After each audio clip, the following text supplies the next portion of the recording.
آتی ہے وہ ہے سنن ابو داؤد سے حدیث نمبر 759 کہ طاؤس تابعی بیان کرتے ہیں کہ اللہ کے رسول صلی اللہ علیہ وسلم نماز کے اندر اپنا سیدھا ہاتھ الٹا ہاتھ پر رکھتے ہیں اور انہیں سینے پر باندھ دیتے ہیں۔ اب یہ حدیث صحیح ہے لیکن اس کے اندر ایک کمی ہے کہ یہ مرسل روایت ہے، یعنی یہ حدیث کا اصول ہے کہ اگر کوئی تابعی جو ہے وہ رسول اللہ کے اوپر کوئی بات بیان کرے تو وہ قابل قبول نہیں ہوگی جب تک وہ یہ نہ بتا دے کہ اس نے کس صحابی سے سنا، ٹھیک ہے، کیونکہ تابعی نے رسول اللہ کو نہیں دیکھا، اگر وہ دیکھ کر یہ بات کرتے تو پھر وہ صحابی ہوتے، حالانکہ وہ جھوٹے بھی نہیں ہوتے تھے، کیونکہ اگر وہ یہ کہتے کہ ہم نے رسول اللہ کو دیکھا تو یہ جھوٹ ہوتا ہے، کیونکہ تابعی تو رسول اللہ کو دیکھ ہی نہیں سکتا، اگر وہ دیکھ لیتا تو صحابی بن جاتا۔ تو یہ حدیث کا اصول ہوتا ہے کہ اگر کوئی تابعی بیان کر رہا ہے، اور طاؤس جو ہیں وہ بہت بڑے تابعی ہیں، یعنی کئی حدیثیں ان سے بخاری مسلم اور بھی دیگر حدیثوں میں آئی ہیں، تو انہوں نے یہ بات بیان کری کہ رسول اللہ اس طریقے سے نماز پڑھتے تھے۔ اب ظاہر سی بات ہے انہیں کسی صحابی سے یہ بات پہنچی ہوگی، لیکن انہوں نے یہاں نام مینشن نہیں کرا، تو اس لیے حدیث پینڈنگ ہو جائے گی کہ جب تک وہ صحابی کا نام نہیں بتا دیتے یا انہوں نے کسی اور کو بتایا ہو، جب تک وہ بات نہیں کھل جاتی تو یہ حدیث ہٹکی رہے گی، قابل قبول نہیں ہوگی۔ لیکن جس طرح میں نے حدیث کا اصول بتایا کہ اگر دوسری جگہ سے وہ شواہد مل جائیں، وہ بات کی تصدیق ہو جائے تو ان کی بات قابل قبول ہوگی۔ اس کی مثال اس طریقے سے ہے کہ کوئی بالغ بچہ یہ کہے کہ جی میرے دادا جو تھے وہ بہت بڑے حافظ قرآن تھے، ٹھیک ہے، پورے شہر میں ان کا چرچا تھا۔ اب جو اس سے سن رہا ہے وہ کہہ رہا ہے بھائی تم نے اپنے دادا کو دیکھا ہے، تم نے یہ کس سے سنا؟ اور وہ نام نہیں بتایا اس نے، حالانکہ اس کے دادا سے اس کی ملاقات ہوئی نہیں، کیونکہ جب وہ پیدا ہوا اس کے دادا کا انتقال ہو گیا تھا، ٹھیک ہے، لیکن اس نے یہ نہیں بتایا۔ اب یہ معلوم ہے کہ وہ سچ بول رہا ہے، وہ جھوٹا نہیں ہے، لیکن اس نے یہ نہیں بتایا کہ اس نے اپنے والد سے سنا یا اپنے والد کے دوست سے سنا یا کسی اور سے سنا، اس نے نام مینشن نہیں کرا۔ لیکن اگر کسی اور سرے سے یہ بات ثابت ہو جائے کہ اس کے دادا جو تھے وہ صحیح میں حافظ قرآن تھے اور مشہور حافظ قرآن تھے، تو اب وہ اس کی بات کی تصدیق ہو جائے گی، اس کی بات قبول ہو جائے گی، اسے ریجیکٹ نہیں کرا جائے گا، کیونکہ وہ جھوٹ نہیں بول رہا، اس کے دادا واقعی میں حافظ قرآن تھے، بھلے اس نے نہیں بتایا کہ اس نے کس سے سنا، لیکن وہ سچ بول رہا تھا۔ تو سیم اسی طریقے سے طاؤس تابعی جو ہیں وہ بہت بڑے تابعین ہیں، جس میں بتا چکا کہ ان کا اس بات پہ پوری امت اتفاق رکھتی ہے کہ وہ جھوٹ نہیں بول سکتے، ٹھیک ہے، وہ جھوٹے نہیں ہیں، صدوق راوی ہیں، سچے راوی ہیں، سیکھا راوی ہیں، اور حافظے کی بھی کوئی گڑبڑ ان کے ساتھ نہیں تھی۔ لیکن اگر کوئی بات ایسی کہہ رہے ہیں کہ جو نام مینشن نہیں کر رہے کہ انہوں نے کس سے سنا، لیکن جب وہ دوسری جگہ سے ثابت ہو جائے، جیسے مسند احمد کی روایت اور صحیح ابن خزیمہ کی روایت سے ثابت ہو چکا ہے کہ آپ صلی اللہ علیہ وسلم جو ہے سینے پر ہاتھ باندھا کرتے تھے،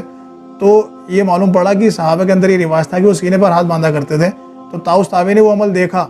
اور ان صحابی کی بات کو سن کر یا دیکھ کر انہوں نے اللہ کے رسول کا نام لے دیا کہ آپ صلی اللہ علیہ وسلم جو ہے وہ سینے پر ہاتھ باندھتے تھے، لیکن یہ مینشن نہیں کرا کہ انہوں نے کس سے سنی، تو کوئی مسئلہ نہیں، دوسری جگہ تصدیق ہو گئی اس بات کی، تو یہ روایت بھی بالکل صحیح ہے، ٹھیک ہے۔ تو معلوم پڑا کہ ان تینوں حدیثوں سے کہ آپ صلی اللہ علیہ وسلم سینے پر ہاتھ باندھا کرتے تھے۔ یہ تو تھی وہ حدیثیں جن پر لوگ اعتراض پیش کرتے ہیں، اس لیے میں نے یہ بتانا ضروری سمجھا کہ تاکہ لوگوں کو معلوم پڑے کہ ان کے جو اعتراض ہیں بالکل باطل ہیں اور یہ حدیثیں بالکل صحیح ہیں صحت کے اعتبار سے۔ اب میں پیش کروں گا وہ روایتیں جو بالکل صحیح ہیں، جن پر پوری امت اتفاق رکھتی ہے کہ یہ بالکل صحیح حدیث ہے، یعنی ان پر کسی کا کوئی الزام نہیں ہے، لیکن انہیں ہمیں سمجھنے کی ضرورت ہے۔ جیسے کہ پہلی حدیث جو ہمیں ملتی ہے وہ صحیح بخاری میں حدیث نمبر 740 کہ صحابہ رسول فرماتے ہیں کہ اللہ کے رسول صلی اللہ علیہ وسلم کے زمانے میں ہمیں حکم دیا جاتا تھا، یعنی نبی علیہ السلام کی طرف سے حکم دیا جاتا تھا کہ اپنا سیدھا ہاتھ الٹا ہاتھ کے زیرے پہ رکھیں۔ اب زیرہ کہتے ہیں عربی کے حساب سے، یعنی عربی کے مطابق زیرہ کہتے ہیں درمیانی انگلی کی سرے سے لے کر کونی کے حصے تک کو اسے زیرہ کہتے ہیں، ٹھیک ہے۔ تو جب کوئی بھی شخص اپنا ہاتھ اپنے زیرے پہ رکھے گا تو اس کا آٹومیٹک اس کا ہاتھ سینے پہ آئے گا، ٹھیک ہے، کیونکہ آپ ایسے ناف کے نیچے رکھ ہی نہیں سکتے، آپ کی جو اسٹینڈنگ پوزیشن ہے نماز کے اندر وہ خراب ہو جائے گی، تو آپ کے ہاتھ آٹومیٹک ناف سے اوپر اور سینے پہ آئیں گے، ٹھیک ہے۔ اور اس کی سپورٹ میں ایک اور حدیث جو ہے صحیح ابن خزیمہ میں کہ وائل بن حجر رضی اللہ تعالیٰ عنہ بیان کرتے ہیں کہ میں نے اللہ کے رسول صلی اللہ علیہ وسلم کے ساتھ نماز پڑھی تو میں نے دیکھا کہ آپ نے اپنا سیدھا ہاتھ الٹے ہاتھ کی ہتھیلی کی پشت پر، کلائی پر اور بازو پر رکھا، ٹھیک ہے، یعنی اس حدیث کے اندر بھی وہی زرے کے الفاظ ہیں، لیکن وہاں زرہ تھا اور یہاں کھول کر بیان کر دیا گیا صحابی رسول نے کہ آپ صلی اللہ علیہ وسلم نے جو اپنے ہاتھ باندھے یعنی نماز کے اندر تو وہ ہتھیلی کی پشت اور کلائی اور بازو، ٹھیک ہے۔ اب بازو اسے نہیں کہتے، بازو اسے کہتے ہیں، ٹھیک ہے۔ تو جب آپ یہ تینوں چیزوں پہ آپ ہاتھ رکھیں گے تو آپ کے آٹومیٹک سینے پہ آئیں گے، ٹھیک ہے، یعنی جب ہم یہ بازو پہ ہاتھ رکھیں گے اپنے تو یہ ہمارے تینوں جگہ اس پہ آ جائیں گے، یعنی زرے کے اوپر ہمارا ہاتھ آ جائیں گے۔ تو ان حدیثوں سے اگر ایک سمجھدار سمجھنا چاہے تو واضح دلیل ہے کہ سینے پر ہاتھ باندھنے کا ہی رواج تھا، ٹھیک ہے، آپ صلی اللہ علیہ وسلم کے زمانے میں، اور صحابہ کرام کو یہ حکم دیا جاتا تھا۔ یعنی یہ کہیں بھی نہیں ہے جو لوگوں نے گھڑ رکھا ہے کہ 3 انگلیاں یہاں گٹے پہ رکھنی ہے اور اس سے 2 انگلیاں سے پکڑنا ہے، 3 انگلیاں سے رکھنی ہے، کہیں بھی نہیں ہے، یہ سب لوگوں نے بنائی بھی بات ہے۔ اور یہ جو لوگ ناف کے نیچے ہاتھ باندھنے کو سنت قرار دیتے ہیں، ان لوگوں کو حکم دیتے ہیں یا کہتے ہیں یہی صحیح عمل ہے، تو یہ لوگ عورتوں کو یہ حکم کیوں نہیں دیتے؟ عورتوں کو سینے پہ ہاتھ کیوں بندھواتے ہیں؟ کیا کسی حدیث میں ایسا ہے کہ اللہ کے رسول نے فرمایا ہو کہ عورتیں جو ہیں وہ سینے پہ ہاتھ باندھیں گی اور مرد جو ہے وہ ناف کے نیچے ہاتھ باندھیں گے؟ تو کسی صحیح حدیث میں بھی نہیں ہے. ٹھیک ہے، تو معلوم پڑا کہ سب کو یہی باندھنا ہے. آپ صلی اللہ علیہ وسلم نے جو نماز پڑھ کے دکھائی ہے وہ یہی سب کے لیے ایک ہی تھی. ٹھیک ہے، جس طرح صحابی کہتے ہیں کہ ہم آپ صلی اللہ علیہ وسلم کے پاس رہنے آئے اور دین سیکھنا ہے، تو اللہ کے رسول نے ہمیں نماز پڑھ کے دکھائی اور کہا کہ اپنے آپ کو اور اپنے گھر والوں کو اسی طرح نماز پڑھانا. ٹھیک ہے، یعنی اسی طریقے سے تم نماز پڑھنا جس طریقے سے مجھے پڑھتا دیکھ رہے ہو. تو یہ نہیں کہا کہ عورتوں کی نماز الگ ہے اور تمہاری نماز الگ ہے، کہیں بھی آپ صلی اللہ علیہ وسلم نے ایسا نہیں کہا. تو معلوم پڑا کہ نماز اس طریقے سے پڑھنی جس طریقے سے اللہ کے رسول صلی اللہ علیہ وسلم نے پڑھنے کا حکم دیا ہے. تو نماز کے اندر ہاتھ ہمیں اس طریقے سے باندھنے کہ ہمارا ہاتھ جو ہے وہ زیرے پہ آ جائے. ٹھیک ہے، جو حدیث کے اندر ہے. باقی کچھ لوگ یہ کہتے ہیں کہ دیکھیے چھوٹے مسائل ہیں، آپ ان میں کیوں جھگڑا کر رہے ہیں، کیوں اختلاف ڈال رہے ہیں، جو جہاں باندھ رہا ہے صحیح ہے، نیچے بھی صحیح ہے اوپر بھی صحیح ہے. تو میرے بھائی اگر یہ چھوٹے مسائل ہوتے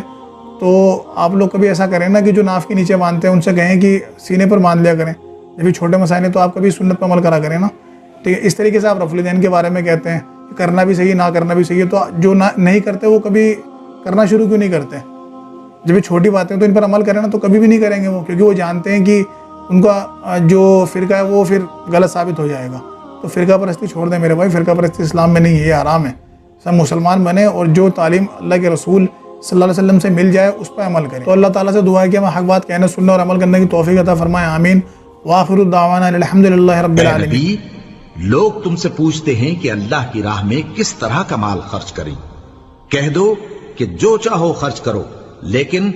جو مال خرچ کرنا چاہو وہ درجہ بدرجہ اہل استحقاق یعنی ماں باپ کو اور قریب کے رشتہ داروں کو اور یتیموں کو اور محتاجوں کو اور مسافروں کو سب کو دو، اور جو بھلائی تم کرو گے اللہ اس کو جانتا ہے.